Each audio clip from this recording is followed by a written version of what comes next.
Attention gamers. There are two abilities in League of Legends that are undodgeable according to an eternal virginity amount of math on Reddit, and for those of you sick of the YouTube meta where you have to watch a 10-minute video to get a 5 seconds answer, it's Mel's Q and Victor's E. Now, according to the Rift dissertation we have on our hands, undodgeable means that if you account for the animation time and travel time of a skill shot and compare it to the movement speed of a character, a math cuck can queef out enough calculus to determine that if aimed correctly, some abilities actually can't be dodged, even by bots.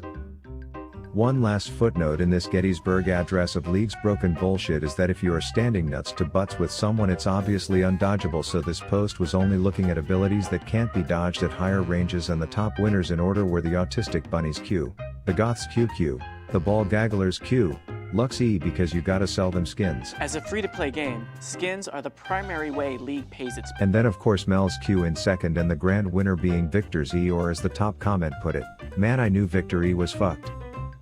So today I figured I would put my greasy hard-stuck fingers to the test to see if abusing undodgeable abilities can be anyone's ticket to success in this otherwise depressing dumping ground where previously happy people go to turn into angry, impatient, scum-sucking humans. Now, as a bit of much-needed background, I was very eager to log in and give you the most educational undodgeable ability mage gameplay ever, featuring the absolute best use of your time in the mid-game that is sure to reward you with gold for your efforts.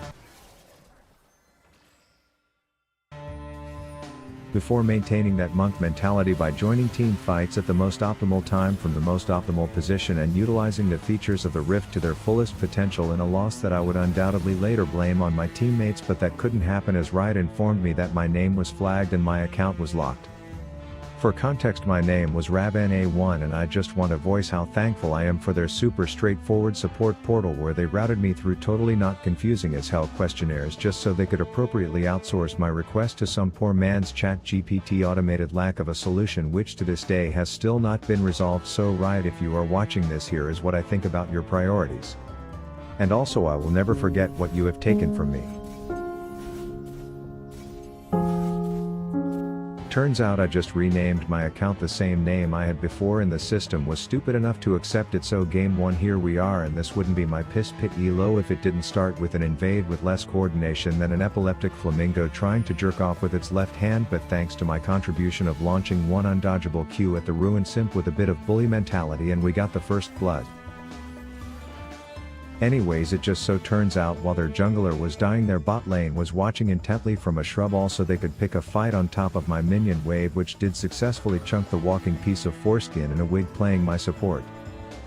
But it really just gave the small cop the false confidence to walk up to me as if my character doesn't have way more political power in Piltover than hers, so we whip a lot of shit at her, and then speaking of undodgeable, I take my pointer finger to the top ropes and backflip it onto my win fight button to murder that hoe. Then a minute later we are just deploying cameras while destroying the ones the bad guys put up, but unfortunately they don't exactly take kindly to people messing with their surveillance system, so now, like a 94 O.J. Simpson in a white Ford Bronco, I was on the run until my backup arrived, and I oh so generously complimented their presence by letting at least one die. And Ford Bronco may be the analogy, but I was rocking more Dodge than a Durango, which ended up letting me live to tell the story of how I watched all my teammates die without helping. That said, it's time to return to lane, where in this elo the enemy bot lane is surprised to see my team's support as I call Brand stun and raise him by 1 before launching an undodgeable amount of hair lice at the koi fish for the kill. This leaves just that mall cop whose fingers smell like bi pussy as I walk up to reflect on how I'm going to feel when I take a few steps back and gently caress a single button to remove the small sliver of remaining hope from her HP bar. Dragon is up, which in my elo means everyone blindly run solo into the enemy forest, and so I'm just doing my part when I get surprised by she, who walks in a straight line as I tie her up and force feed her so many tangerines that the zesty acidity slowly burns a bitch off of my screen. Side note, despite them getting dicked like a chick at a P. Diddy party, they are still pushing harder than a constipated power lifter, which is music to my ears because I haven't missed a Q since '92 and I can pop my win fight button right after to do just that. Fast forward to footage that this Lee had hoped was scrubbed from the internet, but not to fear, you know who was here.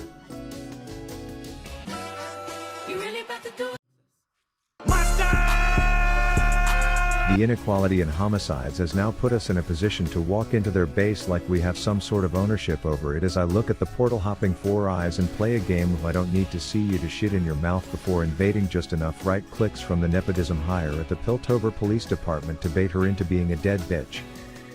We've now grouped up in our base and came up with a strategy to close out the game that will hence be called the ARAM, as I contribute by demonstrating the kill-stealing nature of my passive. And you may think with the Fed Viego I'm dead, but that's where I'd like to say, you are goddamn right I am.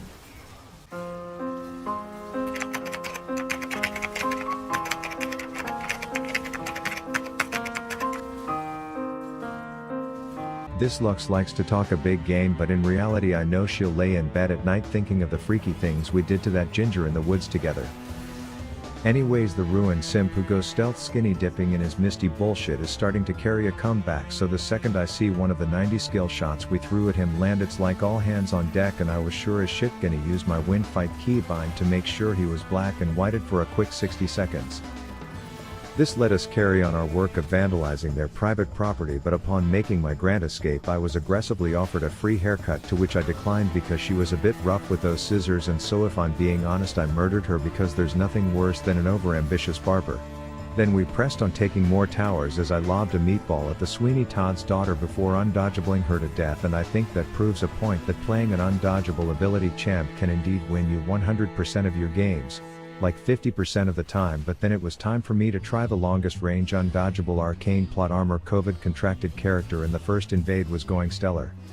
Especially considering that my kit was so undodgeable that their ADC couldn't even hit Alt Tab before he was completely bursted down and dead.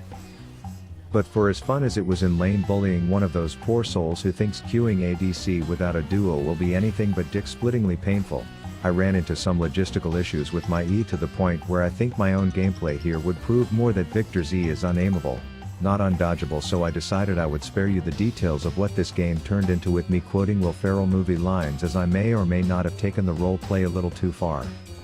while acting out Star Wars scenes with my jungler, and that's when I figured I will just show what a true master can do on a champ with undodgeable abilities, and when I say master, I mean Grandmaster. He's up against that chick that constantly has more balls orbiting around her face than Bonnie Blue as he herds her towards his Ice Hawk, whose Q is definitely dodgeable, just not at point blank range, which long story short means she's a dead bitch. Then there's some autograph signing by a Courage the Cowardly Dog character up north, and while typically last to the fight is a rotten egg, Anivia survived, so there was no egg to be found, and last to the fight ended up being our protagonist, who was just a menace.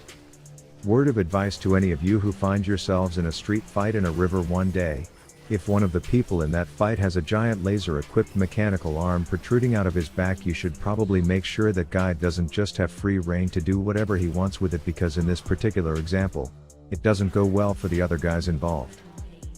Anyways, I guess he believes in a socialist approach to murder, as he then visits bot lane to make sure the amount of homicides are equally distributed, as you see that Ezreal has no way of dodging a max range E, at least according to the mathematics dissertation on why that one redditor will never know what a vagina feels like, but the findings of that paper were conclusive in that if you know how to aim on this champ, then the results will speak for themselves, I guess. He then pushes his wave in, which I think adheres to some concept known as tempo or some shit foreign to my kind. As you see, he then rotates as if he actually looks at the small map in the corner of his screen, which serves as a GPS, directing him towards his next murder victim with the most accurate routes Hextech technology can provide. And as if a whole sheet of Pringles smelling paper with calculus equations on it isn't enough to prove that dodging a victory is impossible, then I'd like to see someone try to do it with a giant wall of fucking ice cubes behind them. Anyways, it appears there was some intrigue around the top side blue buff, as everyone and their diabetic Uncle Timmy were in the area, as Orin even brought the ghost of his ancestor as his +1 before Braum said nah, he wasn't invited, which I guess to this esteemed arcane character was rude, and thus he issued punishment by laying down some fucking pipe on every enemy in sight until the forest was more clear than what you'd find in LA right now. Hey, quick word of encouragement to all of you stuck in a piss pit low elo. It looks like even in a Grandmaster game there are players setting world records for the worst teleport in the history of the game, as Ambessa apparently donated her brain to science before she was done using it. But also in this elo, a top laner can just parade his way into 5 enemies, execute the team's ADC in front of all his friends, and then require 655 abilities to be taken down before Victor then looks at Ezreal like he is some free fucking flam dessert. Then another team fight breaks out and the Vicky hits the old reach around on that terrain like it's a man in front of Bonnie Blue. Goddamn, she's such a diseased goddess. But back to the game. It may look like this Ezreal isn't even trying to dodge the laser, but that must be because he knows he can't, and I guess that is what I'm only assuming my college class on applied mathematics was supposed to be about. And I think the lesson to be taken from all of this is, just because an ability is undodgeable doesn't mean it doesn't still need to be aimed. Rav out.